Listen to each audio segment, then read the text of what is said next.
Hey guys, welcome to Roohi creations. ಇವತ್ತಿನ ವಿಡಿಯೋದಲ್ಲಿ ನಾನು ನಿಮಗೆ 10 ಮಿನಿಟ್ಸಲ್ಲಿ ಸ್ಯಾರಿಗೆ ಕುಚ್ಚು ಹಾಕೋದು ಹೇಗೆ ಅಂತ ತೋರಿಸ್ತೀನಿ. ಬನ್ನಿ. ಈ ಕುಚ್ಚು ಬರೀ 100 ರೂಪೀಸ್ ಒಳಗೆ ಸಿಗುತ್ತೆ. ಇವಾಗ ನೀವು ಯಾವ್ದಾದ್ರು ಒಂದು ಫಂಕ್ಷನ್ ಇದೆ, ನೀವು ಹೊಸ ಸೀರೆ ತೊಗೊಂಡಿರ್ತೀರ, ನಿಮಗೆ ಅರ್ಜೆಂಟಾಗಿ ಕುಚ್ಚು ಹಾಕ್ಸ್ಕೊಳ್ಳೋಕ್ಕೆ ಟೈಮೇ ಇರಲ್ಲ ಅಂತ ಅಂದಾಗ ಈ ಟ್ರಿಕ್ನ ನೀವು ಯೂಸ್ ಮಾಡಬಹುದು. ಇದು ಯೂಶಲಿ ಫ್ಯಾನ್ಸಿ ಸ್ಟೋರ್ಗಳಲ್ಲಿ ಈ ಕುಚ್ಚು ಸಿಗುತ್ತೆ. ನಿಮ್ಮ ಸ್ಯಾರಿಗೆ ಯಾವ ಕಲರ್ ಮ್ಯಾಚಿಂಗ್ ಬೇಕು ಅಂತ ನೀವು ತೊಗೊಂಡು ಬಂದುಬಿಟ್ಟು ಮನೆಯಲ್ಲಿ ನೀವೇ ಬರೀ 10 ಮಿನಿಟ್ಸಲ್ಲಿ ಈ ಟ್ರಿಕ್ಸ್ನ ಯೂಸ್ ಮಾಡಬಹುದು.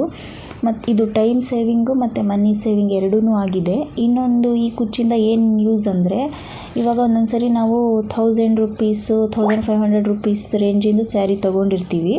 ಅದಕ್ಕೆ ನೀವು ಕುಚ್ಚು ಹಾಕ್ಸೋಕ್ಕೆ ಕೊಟ್ಟರೆ ಬೇಸಿಕ್ ಕುಚ್ಚು ರೇಟೇ ಸ್ಟಾರ್ಟ್ ಆಗೋದೇ 500 ರೂಪೀಸಿಂದ. ಅದು ನೀವು 1000 ರೂಪೀಸ್ ಸ್ಯಾರಿಗೆ 500 ರೂಪೀಸ್ ಕುಚ್ಚು ಹಾಕ್ಸಿದ್ರೆ ಸುಮ್ಮನೆ ನಿಮ್ಮದೇ ವೇಸ್ಟ್ ಆಗುತ್ತೆ ಮನಿ. ಅದಕ್ಕೆ ನೀವು ಅಂಥ ಟೈಮಲ್ಲಿ ಈ ಥರ ರೆಡಿ ಕುಚ್ಚು ತೊಗೊಂಡು ಬಂದುಬಿಟ್ಟು ನಿಮಗೆ ಯಾವುದು ಸ್ಯಾರಿ ಕಲರ್ ಇದೆಯೋ ಮ್ಯಾಚ್ ಮಾಡಿ ತೊಗೊಂಡು ಬಂದು ನೀವೇ ಮನೆಯಲ್ಲೇ ಹಾಕ್ಕೋಬಹುದು. ಇನ್ನು ಅದೇ 500 ಕುಚ್ಚಿಗೆ ಹಾಕೋ ಬದಲು ಇನ್ನೂ 500 ಹಾಕಿ ಹೊಸ ಇನ್ನೊಂದು ಸೀರೆನೇ ತೊಗೋಬೋದು. ಈ ಥರ ಸ್ಮಾರ್ಟಾಗಿ ಯೋಚನೆ ಮಾಡೋದ್ರಿಂದ ನಮ್ಮದು ಮನಿನೂ ಸೇವ್ ಆಗುತ್ತೆ ಮತ್ತು ಟೈಮು ಕೂಡ ಸೇವ್ ಆಗುತ್ತೆ. ಇನ್ನು ಇದೇ ಥರ ಟ್ರಿಕ್ಸ್ ಐಡಿಯಾಸ್ಗಾಗಿ ನನ್ನ ಪೇಜ್ನ ಸಬ್ಸ್ಕ್ರೈಬ್ ಮಾಡಿ. Thanks for watching.